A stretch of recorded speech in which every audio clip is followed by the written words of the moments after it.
The OHP Uncut Podcast with Kannon. Welcome in. I am Kannon.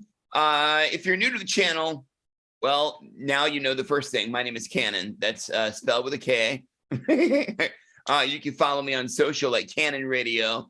Also spell Kannon with a K, because that's how I spell my name. Today, Jake. I'm super excited. Everyone loves all the videos that have gone viral of Jake playing Golden Hour in various pianos in public and for his high school music teacher. Are all those actually real, though? We're going to get the scoop from Jake today on OHP and OHP Uncut. And if you subscribe to the channel, you can be entered to win a virtual meet and greet with your favorite artists. We choose new followers. They get to win things like that. If you see the videos below, you'll check out a couple of people who have won here on Open House Party and OHP Uncut and have gotten to meet their favorite artists on Zoom. That can be you.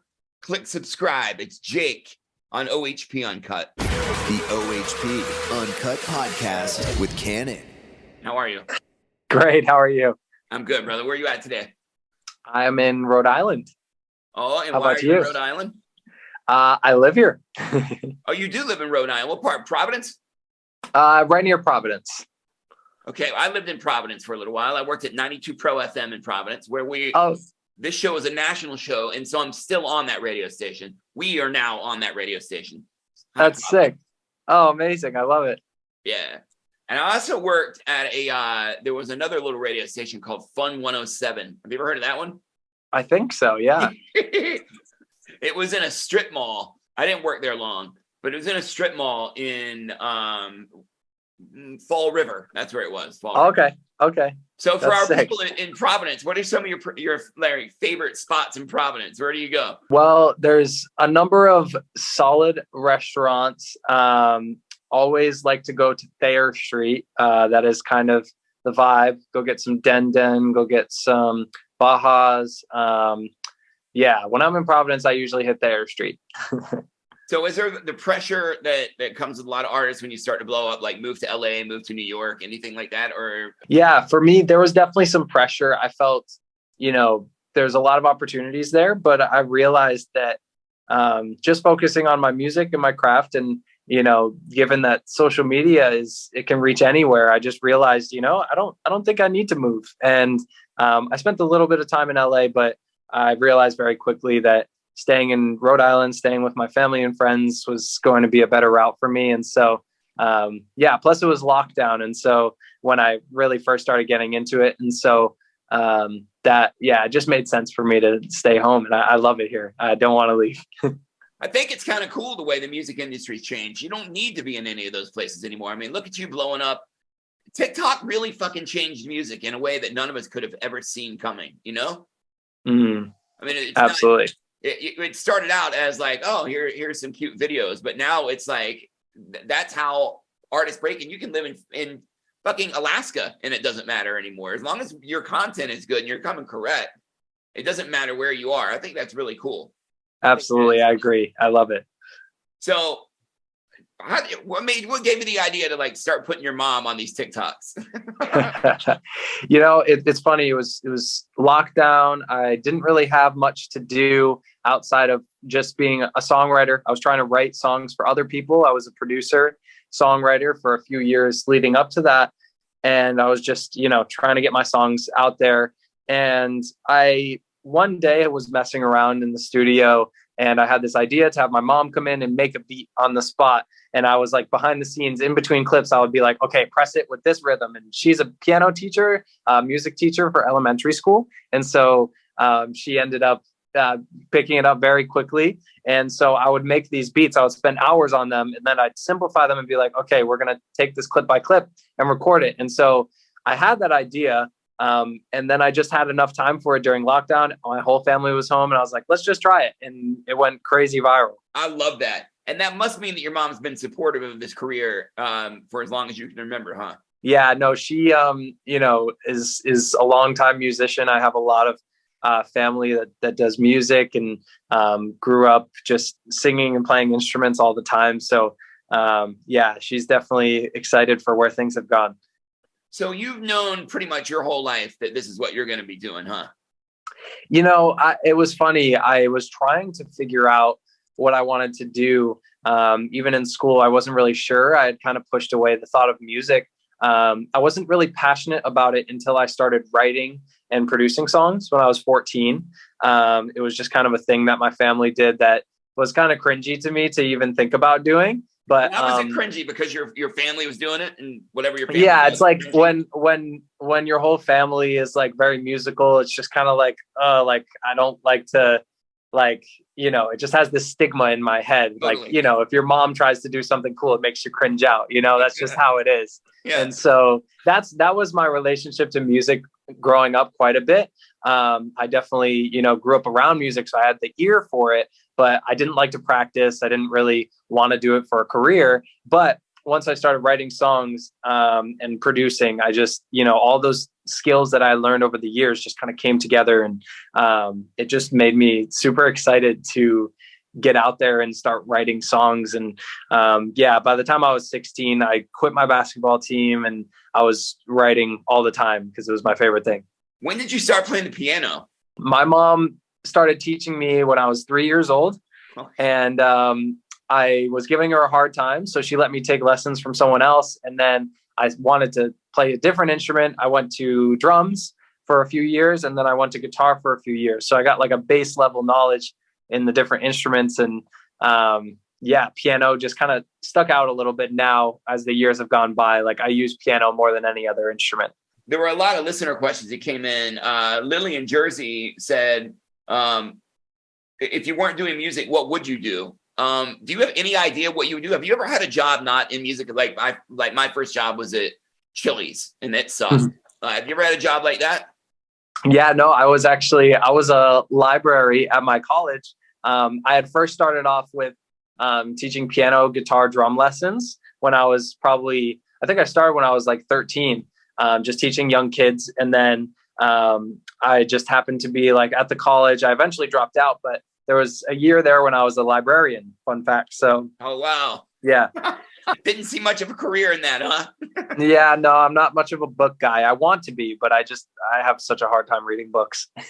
This is a fun question from Chloe. What do you want people to feel when they listen to your music? Is there there is probably not one certain answer to that question, but how do you want people to feel when they listen to your music? What kind of emotions are you trying to stir up in people? I think, that's kind of been my thing for the last couple of years, is just trying to encapsulate a certain emotion in a song and allow people to experience that to the fullest, not have any confusing emotions. I think music, back in like the classical era where everyone listened to like classical music, it was so all over the place emotionally that it was just kind of, jarring to even listen to. And so I just say, okay, what does this feel like? And let's make a whole song that makes you feel that way. And to me, like, that's the way I listen to music. If I'm in a certain vibe or a feel, I want to listen to sad songs, or I want to listen to exciting songs. And so I want people to feel just deeply. That's the general idea, is just to have a deep experience with the music. You've definitely done that with Golden Hour. That is a powerful song, man. It really Thank you. Someone asked, their name was Snoozlepuss, by the way. Shouts out to Snoozlepuss. Who did you write that song? Who was it written for or about? It's funny. I had written my entire album with the focus on my first relationship. It was documenting kind of from the first time I fell in love all the way down to falling out of love, from heartbreak, sadness, and then eventually moving on. But this song specifically was inspired by someone who is very much recently in my life and is still in my life. But early on, I was kind of saying that as like, that's how I used to feel. But honestly, like on the low, I was like experiencing it. And so it was coming from a very authentic and right now sort of feeling. What a crazy experience it must have been for that person, for you to play that song for them for the first time. It was really special, for sure. It had to be. And have you been of course you had, like, been in public somewhere with that person and the song came on? Yeah, it's pretty crazy. It's, it's kind of overcame my whole world. I can't really go too many places without, like, hearing it somewhere. But yeah, it's such a sick thing. I feel with my music, making sure that it's coming from an authentic place is really important, because people can sniff that out if it's just like coming from a regurgitated emotion. It's like, we want to feel how you feel right now. And so that song, I remember when I wrote it, I was like, I think this is the best song I've ever written. And nobody really believed in it, like my team and stuff like that. They didn't think this was like the single or anything, but I remember feeling like, I just love this song and I can't get over that. And regardless of what people think, I just want to release it. I mean, did they think that it was kind of ballsy to maybe come out with a love song as your first song? I mean, I guess. Right. It was more so that like the style of the music, it didn't have much drums at all. It's kind of just a beautiful moment, but wasn't like in your face necessarily. For some of the song is very just vibey, but it does have, some real dramatic moments. But it's not your conventional top Hot 100 song, like some of them have a little formula feel to them, but this song just kind of broke that mold, and you kind of take a risk when you release music like that. I think that is what makes it amazing. That's why I love playing it on the radio, is it doesn't sound like everything else.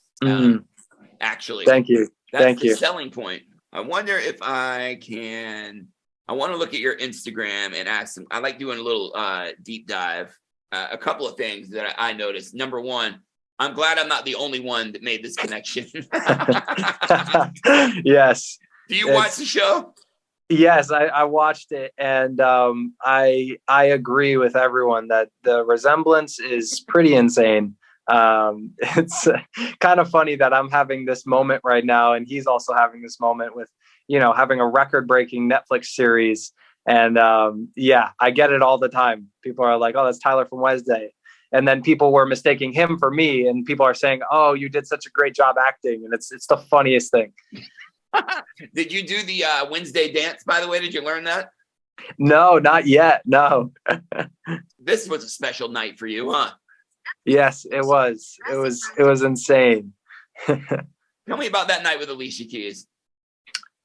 She is, I keep saying this, she's one of my favorite celebrities I've ever met. Like all the credit to her. She is so talented and just, overly nice. She's just awesome. And, there's people like that you meet in the industry that really just, make the whole process so enjoyable. But yeah, that video specifically, we made this little gag joke, like that I snuck into her, her dressing room and sang the song, and then she popped in. But this one was actually one of the accidental takes. She was going to come in and sing it with me, but I was just practicing for like the video itself. And then she walked over and she grabbed her water bottle, and she didn't even know I was recording. It was the funniest thing. So we just ran with this one.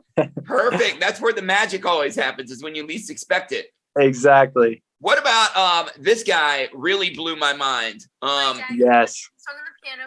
How did this is a guy, someone's dad who just heard your song once and then started playing it and did a pretty damn good job, right? Yeah. No, he absolutely killed it. This sort of stuff is, what you call really strong relative pitch or even perfect pitch. But even more important than the perfect pitch is the relative pitch, I believe, because, you can identify a note, but if you can't really put it in context, you don't even need perfect pitch to be able to do something like this. It takes years of training and stuff like that. And so it's really respectable to be able to do something like this. And so, yeah, I've seen his videos all over the place. And, I always thought of those songs growing up, like those piano songs that go viral. It's like, oh, like that piano line is so iconic. One day I want to write one of those. And now like my song is that song. You and definitely it's so sick. did do it. It's so cool. Yeah, and it's got me pumped up. I always dreamed of that. I don't know shit about playing piano or anything like that. Is that a particularly difficult song to play? I mean, it looks like your hands are all over the place. That looks like that's got to be hard, right?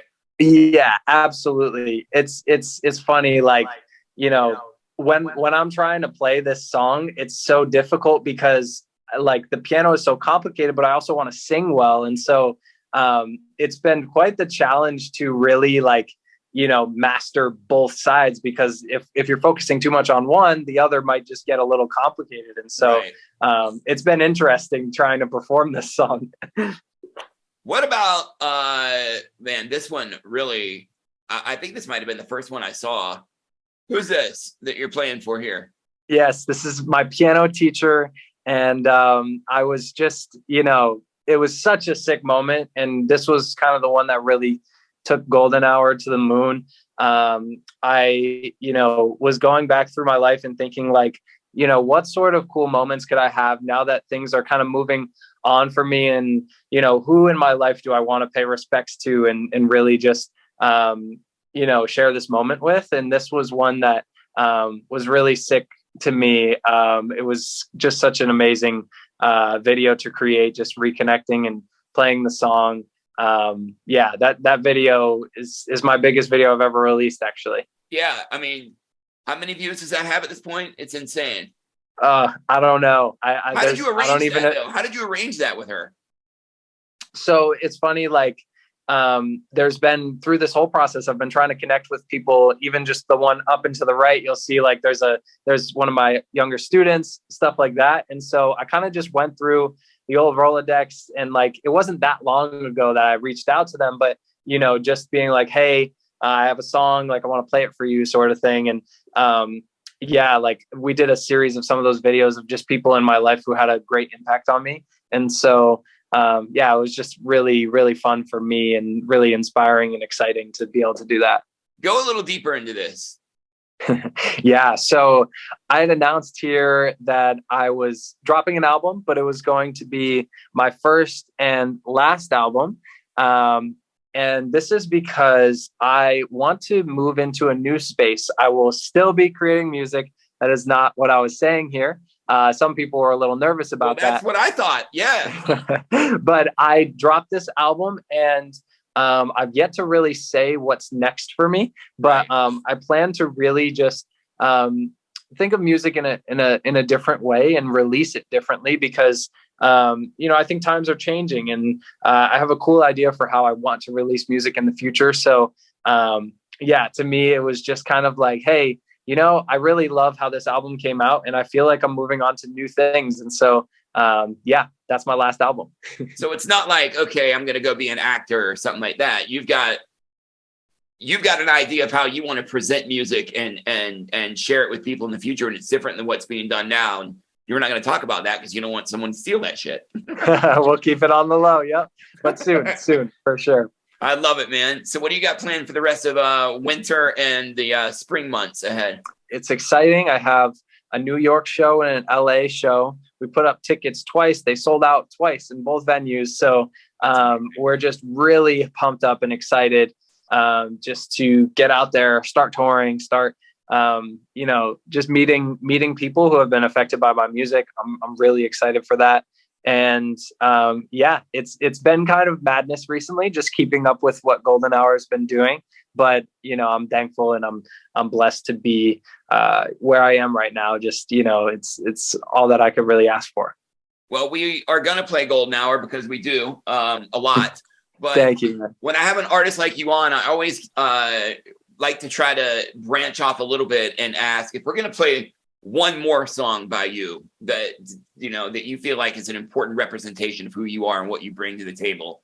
What song should we play for North America? You're on the radio.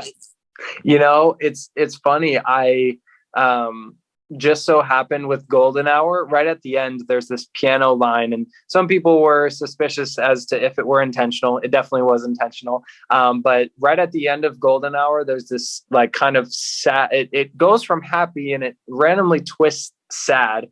And it's because it's moving into the next section of the album, which is the next song is This Is What Heartbreak Feels Like. And so it'd be so sick if you played that song, because to me, that's kind of like showing, the rise of just like the excitement of being with someone that you are just completely in love and obsessed with, and then something terrible happening and kind of twisting on its head, and all of that passion is turned to frustration. And so I love the song This Is What Heartbreak Feels Like, so that'd be my choice.